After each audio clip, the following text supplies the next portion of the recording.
Dapat po kasi ang mga miyembro ng Korte Suprema ay hindi po ito ina-appoint ng presidente ng Pilipinas para wala pong pagtanaw ng utang na loob. Dapat po kasi kapag miyembro ng judiciary natin, taong bayan po ang naglalagay sa kanila. 'Di ba?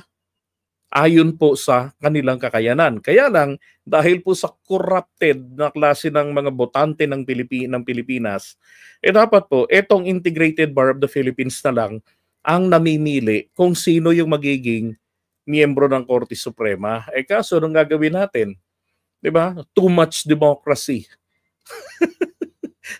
eh, Yan yung sinasabi ko, na yung separation of powers hindi po absolute. Katunayan, may overlapping palagi.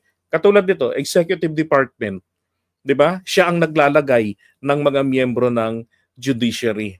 O ano na ngayon nangyayari? Tumatanaw ng utang na loob, 'di ba? Tapos etong isang justice diyan na appointee ni PBBM,